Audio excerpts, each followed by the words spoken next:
Bom, gente, essa última parte da aula a gente vai falar, então, finalmente, das ligações químicas, tá? Então, a gente viu que os elétrons estão espalhados numa determinada região. De acordo com essa região, os elétrons podem ter maior ou menor atração pelo núcleo, né? E a gente sabe que os átomos não apresentam-se sozinhos, certo? Os átomos apresentam-se ligados entre si. Não existe átomos sozinhos na natureza. Eles apresentam ligados entre si. Tá, então, conhecendo que os elétrons estão ao redor do núcleo, a maneira como os elétrons estão ao redor do núcleo, como que poderiam dois núcleos chegarem próximos e os átomos ficarem interconectados? Como que a gente explica esse fato? Aqui está projetada uma animação na tela, né?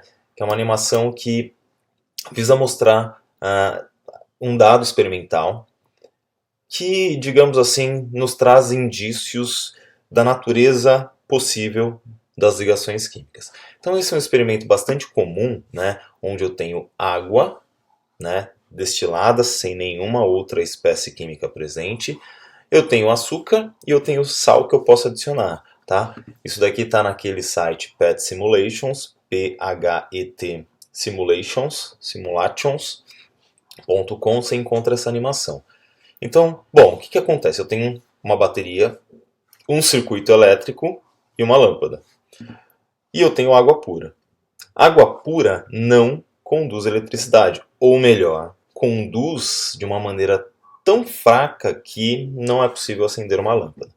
O que eu preciso para conduzir eletricidade? Eu preciso a existência de cargas e a mobilidade para essas cargas. Tá?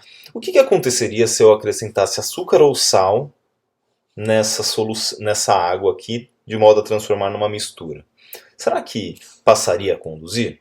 Então esse experimento ele é para exatamente verificar isso. Então vamos lá, vou jogar um pouquinho de açúcar aqui, né? A animação permite que eu faça isso. Joguei um pouquinho de açúcar. Bom, não percebi nenhuma alteração no sistema. Ou seja, conclusão, uma solução de água com açúcar não consegue conduzir eletricidade. Então existe algum tipo de matéria, né? Existe alguns tipos de substâncias em que os átomos estão conectados e mesmo quando eles estão em solução, eles não produzem cargas. Ok, esse é um dado. Vou remover o açúcar e vou trocar por sal. Se eu acrescentar o sal, eu percebo que ao acrescentar o sal, eu tenho uma luminosidade saindo da lâmpada. Então, o sal, de alguma maneira, forneceu cargas para esse sistema e essas cargas acabam conduzindo corrente elétrica. Então, a segunda hipótese é: existe algum tipo de substância, alguns tipos de substâncias, na qual existem cargas, ou seja, na qual os átomos estão carregados. E esses átomos estando carregados, ao serem dissolvidos em água, ganham mobilidade e podem conduzir corrente elétrica. Então, substâncias que não geram cargas, substâncias que geram cargas. Se eu olhar, aqui ele dá a opção de olhar no micro, né? Então, cloreto de sódio. A representação do cloreto de sódio é essa daqui. Dois tipos de bolinhas representando os átomos, que ao caírem em água, sofrem uma dissociação, se separam e ganham movimento. Por quê? Provavelmente as moléculas de água estão atuando nessa movimentação.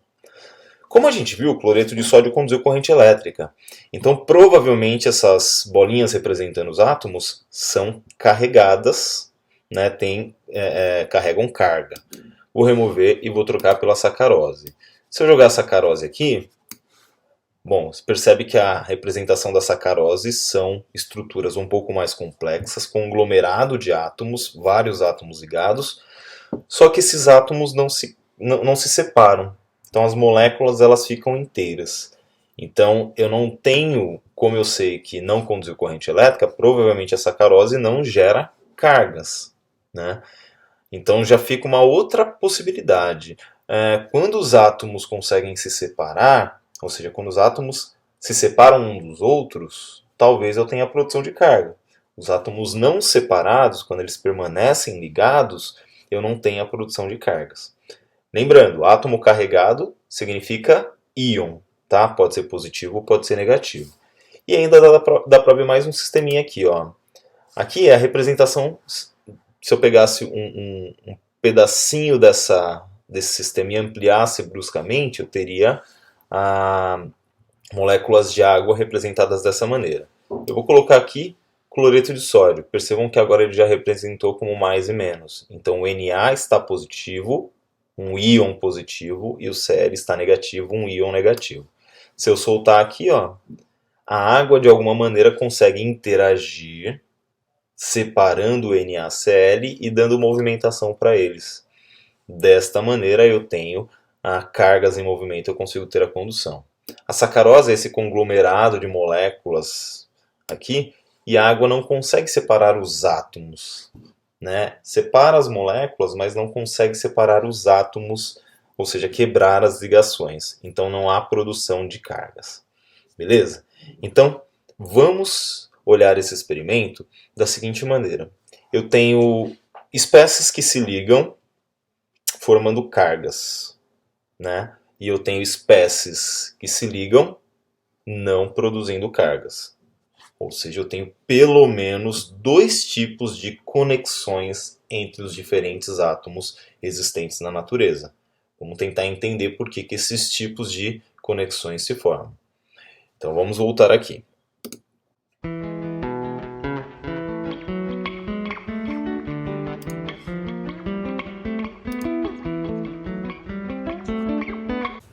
Bom, ó, se eu olhar a estrutura que já foi mostrada para vocês, né, eu tenho elementos maiores, ou seja, com raios com elétron mais distante, portanto raios maiores, e eu tenho elementos menores, os elétrons estão mais próximos.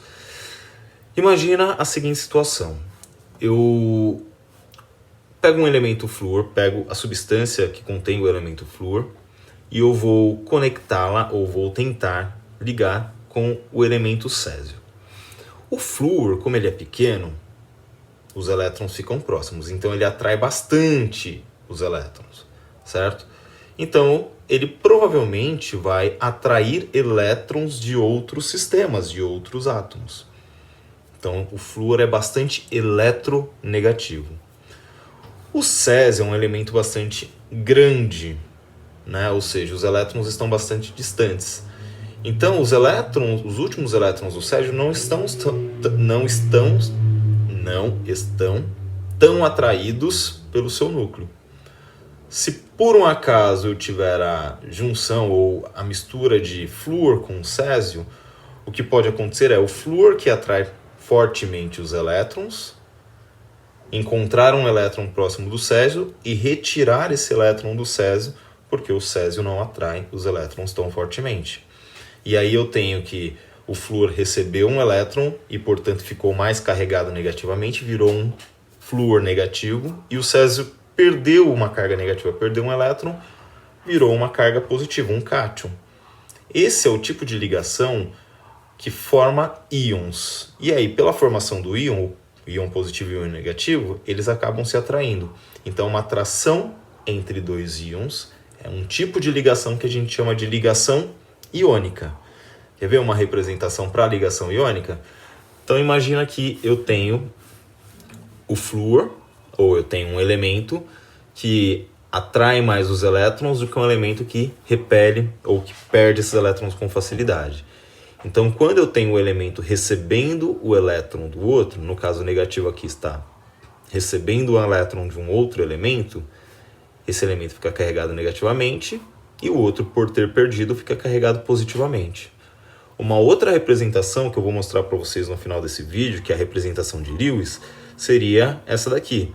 Então, o magnésio é um elemento que tem 2 elétrons na sua última camada, no seu último nível, e esses 2 elétrons acabam sendo cedidos a elementos químicos mais eletronegativos, e esses elementos, ao ganharem os elétrons, ficam negativos, enquanto o magnésio fica positivo. Tudo bem? Então, de maneira simplificada até o momento, a gente sabe que a ligação iônica é uma ligação quando um elemento perde elétrons, o outro recebe, e eu fico com duas cargas, uma positiva e outra negativa. Por terem sinais opostos, esses elementos com cargas opostas acabam se atraindo, formando o composto iônico. Calma, a gente vai retomar esses conceitos mais para o final do vídeo, por enquanto eu estou apresentando. Agora imagina a situação.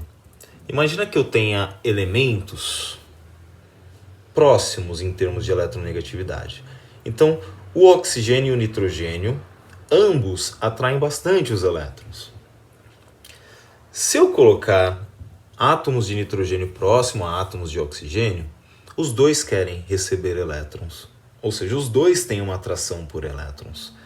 Então, talvez não aconteça a transição eletrônica, ou seja, um dos elementos não perca nem ganhe os elétrons. Mas talvez exista uma outra forma de eu representar isso. Será que a gente consegue representar isso de outra maneira? Bom, uma explicação para esse sistema, quando eu tenho dois elementos com a mesma eletronegatividade, ou seja, o mesmo elemento se ligando, gás-oxigênio, é O2, são dois oxigênios ligados entre si, ou elementos com eletronegatividade próxima, para explicar isso, a gente define a ligação que a gente chama de ligação covalente. É uma ligação em que não há a produção de íons, mas sim há um compartilhamento dos elétrons, de modo que a energia do sistema ao final fique menor do que a energia do sistema inicial. Então imagine, por exemplo, que eu tenha o gás hidrogênio, H2. Gente, cada átomo de hidrogênio tem a distribuição com 1s1. Então, eu tenho uma esfera ao redor de um núcleo que contém um elétron, que é exatamente essa possibilidade de representação. Então, eu tenho aqui um hidrogênio sozinho, um hidrogênio sozinho. Só que eu sei que essa molécula de H2 existe, ou seja, os átomos de hidrogênio ligam-se entre si para formar uma molécula de H2. A explicação seria: as regiões eletrônicas, os orbitais dos elementos dos átomos de oxigênio se sobrepõem. Então eu tenho duas esferas, se elas chegam próximas, elas acabam tendo uma região comum. Nessa região comum, é possível que os elétrons acabem partilhando essa região comum. Então agora esses elétrons, eles estão tanto na região pertencente a esse hidrogênio, quanto na região pertencente a esse hidrogênio. Quando isso acontece, a energia do sistema como um todo diminui. Como assim a energia do sistema? Gente, tudo na natureza tende ao estado de menor grau energético, menor energia. Tá? Já comentei em alguma das aulas para vocês, né? Porque quando eu solto um objeto, ele cai. Por quê? Porque num ponto mais alto ele tem maior energia potencial, num ponto mais baixo ele tem menor energia potencial. Por que as reações químicas acontecem? Elas acontecem porque as espécies acabam liberando energia e ficando com um estado energético mais baixo. Os novos compostos formados têm menos energia do que os anteriores. É por isso que as reações acontecem, para liberar o excesso de energia, por exemplo. Quando uma molécula se forma, significa que a energia dos dois hidrogênios antes é maior do que a energia dos dois hidrogênios quando ligados. Ou seja, este processo gera uma liberação de energia e, portanto, a molécula fica mais estável. O sistema depois fica mais estável.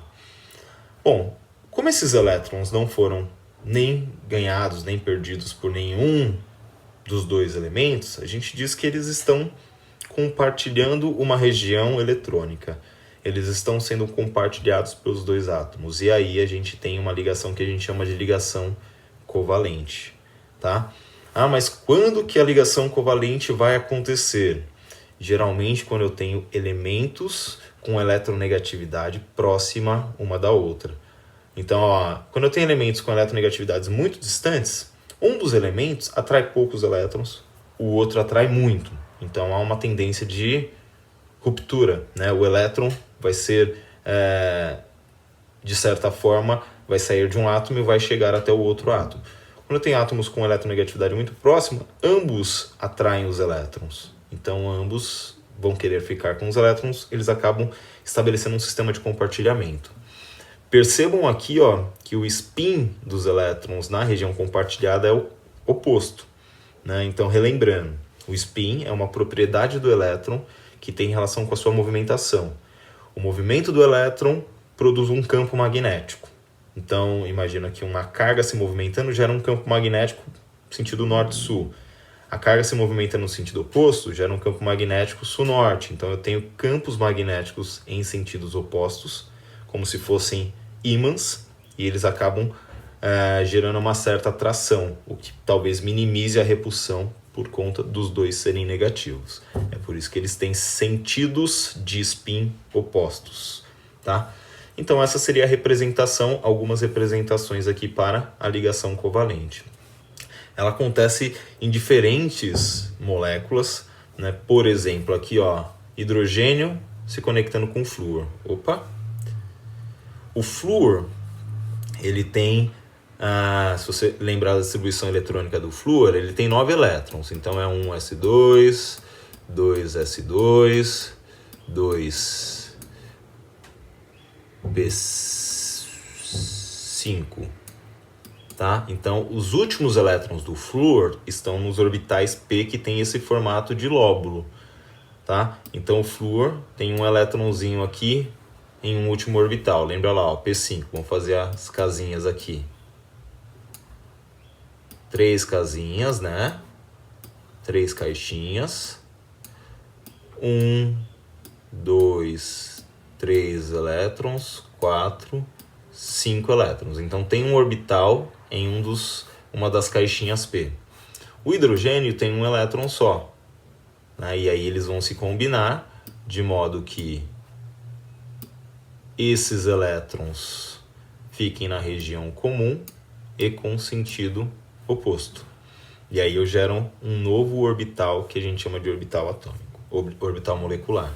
Aqui está uma outra representação, né? Então os elétrons de ambos se combinando. Então, quer dizer, não importa qual é a região, se é S, se é P, se é D ou F, a ligação covalente pode acontecer nesse sentido. E aqui, uma outra representação, né? Então, eu tenho hidrogênios e o carbono. O carbono, ele tem orbitais P hibridizados. Ai, meu Deus, que é isso? Calma. Não se acanhe com isso nesse momento. Mas aqui é só para mostrar para vocês que na ligação do carbono com o hidrogênio, eu tenho os orbitais se sobrepondo e os elétrons nessa região de sobreposição, certo? Para saber mais, quero estudar um pouquinho mais sobre isso. Gente, tem duas teorias sobre ligações químicas, que é a teoria da ligação de valência e a teoria dos orbitais moleculares. Ambas têm nos livros que foram fornecidos a vocês. Se você quiser saber um pouquinho mais sobre ligações químicas, dá uma olhada nessas teorias, né? A gente não vai cobrar na disciplina, mas se você quiser aprofundar um pouquinho mais, eu acho que vale a pena você dar uma olhadinha. Por hora, cabe lembrar o seguinte, né? A ligação química, ela pode ser, entre aspas, classificada em termos da eletronegatividade dos elementos que estão se combinando.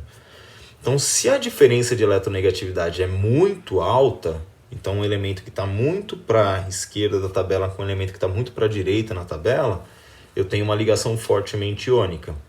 Se a ligação é mais baixa, eu tenho uma ligação fortemente covalente, tá? Então, esses são os casos extremos.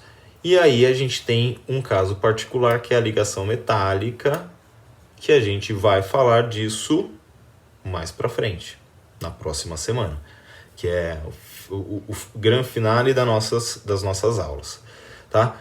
Mas, enfim, a eletronegatividade ou raio atômico interferem na forma como os elementos se ligam. Então, quanto mais elementos daqui se ligam com elementos de lá, eu tenho maior tendência iônica. Quanto mais elementos próximos se ligam, eu tenho maior tendência covalente. Beleza? Para fechar essa atividade, eu gostaria de fazer alguns exemplos e apresentar ou retomar a simplificação da ideia das ligações mostrando um pouquinho da regra do octeto para vocês e da representação que a gente chama representação de Lewis. Tá? Então, agora a gente vai pro caderno, para as anotações, para dar uma olhadinha nisso. It's gonna be alright. So don't worry about a thing.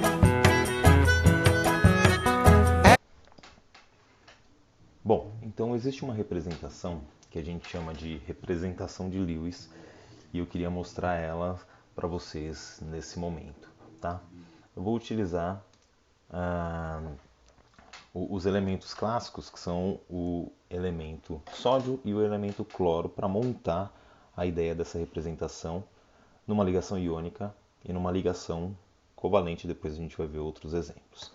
Mas vamos lá, ó. Então o elemento sódio tem 11 elétrons. Vamos retomar a distribuição eletrônica. 1s2, 2s2, 2p6, 3s1.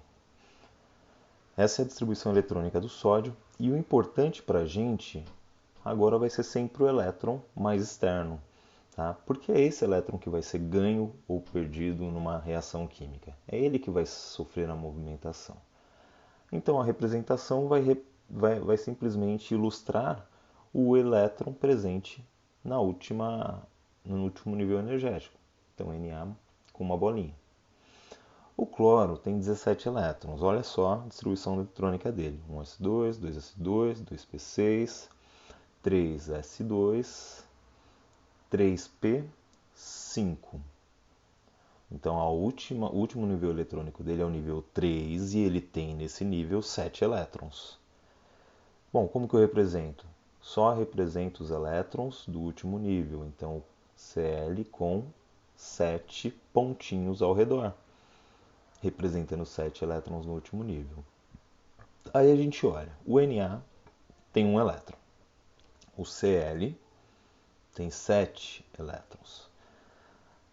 A interação entre essas duas espécies vai causar a perda de um elétron do sódio e o recebimento de um elétron pelo cloro. Vou pegar uma caneta que funciona aqui. O Na perde o seu elétron, não necessariamente para esse cloro, mas, enfim, nesse caso estamos usando cloro, e aí a gente fica com o Na positivo, porque perdeu o elétron, e a representação do cloro negativo é feita desta maneira. Você coloca os 7 elétrons que ele já tinha mais o que ele ganhou, e como ele ganhou 1 elétron, ele fica com uma carga negativa extra. Essa é a ideia. Tá? Então essa seria a representação de uma ligação iônica pelo modelo de Lewis. Bom, então se a gente olhar, a gente tem lá o Na, que ficou positivo porque perdeu o seu elétron, e o Cl, que ficou negativo porque ganhou 1 elétron. Obviamente a gente poderia se perguntar, mas por que esse processo acontece naturalmente? Uma explicação que foi utilizada é buscando entender, olhar as configurações eletrônicas, né? Se você olhar a configuração eletrônica do sódio antes, era 3s1. Como ele perdeu um elétron, esse 3s ficou com 0 elétrons. Não tem mais elétrons no elemento no último nível do sódio, ou nesse último nível. Se você olhar a distribuição completa, né, você percebe que agora ela ficou sendo 1s2, 2s2, 2p6. Olhando a do cloro, né, ele terminava em 3s2, 3p5. Só que ele recebeu um elétron e, como consequência, a distribuição ficou como 3s2, 3p6. O que nota-se em comum? Em ambos os casos, eles ficaram com a última camada completa, S2p6, com 8 elétrons. E isso iguala esses elementos a um gás nobre, a configuração eletrônica de um gás nobre. Se você pegar os gases nobres próximos ao sódio e ao cloro, você vai ver que a distribuição eletrônica é exatamente a mesma. E aí a gente pensa, né? Bom, um gás nobre ele é inerte, ele não reage, ele é estável. Então todo elemento, quando perde ou ganha elétrons, acaba ficando uma espécie estável também. Bom, então eu acho que dá para a gente fazer uma pequena generalização. Todo elemento da família 1A, Se você fizer a distribuição para todo elemento da família 1A, ele vai sempre ter um elétron na sua camada de valência, ou no seu nível mais energético. Então, esse elemento da família 1A vai ter sempre a tendência de perder um elétron virando um íon com uma carga positiva. Sódio é um exemplo.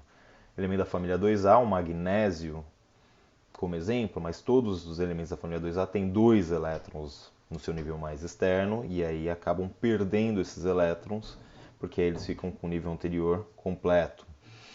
Elementos da família 6A, né? Então vamos pegar o oxigênio como exemplo. Então 6A, oxigênio. Tem 6 elétrons. A tendência para ficar com um nível mais completo é receber 2 elétrons. Por quê? Porque a outra alternativa seria eliminar 6, o que não vai acontecer. Então, ao receber 2 elétrons, ele fica com uma carga duplamente negativa por conta desses 2 elétrons recebidos. E por fim, elementos da família 7A, se você olhá-los, todos eles terão 7 elétrons no seu nível mais externo. E aí, para completar o oitavo elétron e ficar com um nível completo, semelhante a um gás nobre, ele recebe um elétron.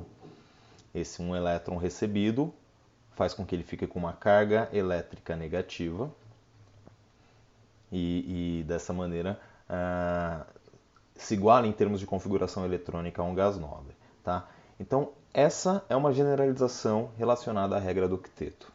E por fim, como é que ficaria a representação de Lewis se eu tivesse uma ligação dita covalente, aquela em que há sobreposição de orbitais?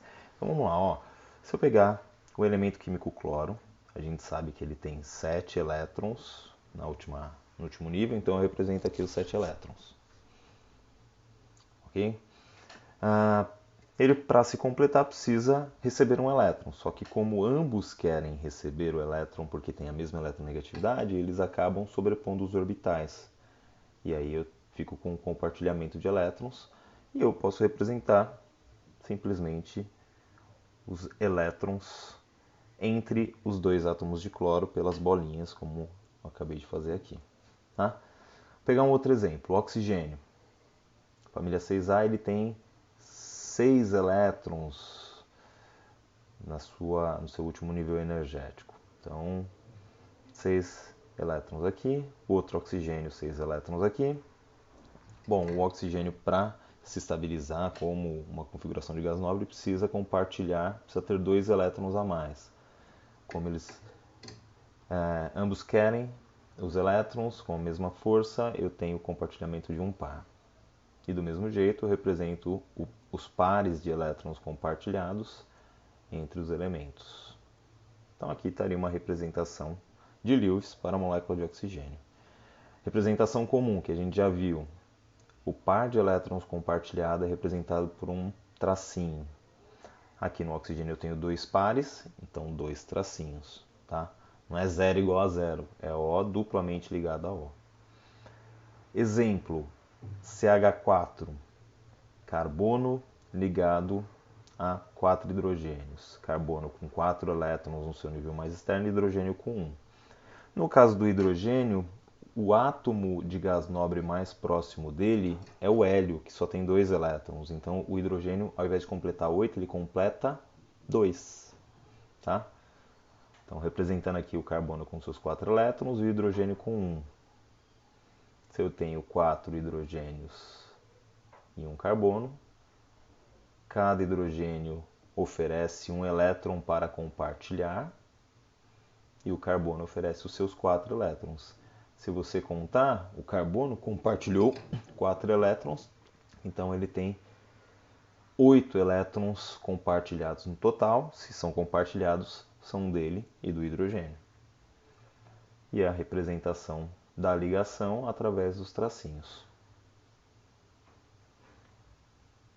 Então aí você pode perceber por que os elementos têm número de ligações específicas, né? Então, ou seja, quando eu vou representar uma molécula, quando eu vou estudar as ligações de uma molécula, eu percebo que cada elemento faz um número de ligações específicas. Esse número de ligações, como uma generalização, uma simplificação, a gente pode dizer que é igual ao número de elétrons que ele precisa para se estabilizar com 8 no último nível mais energético, para ficar com a configuração mais próxima de um gás nobre. Certo? Enfim, é uma simplificação válida, nós utilizamos bastante e existem outras propostas de teoria que a gente vai, de teoria da ligação, que a gente vai estudar mais para frente.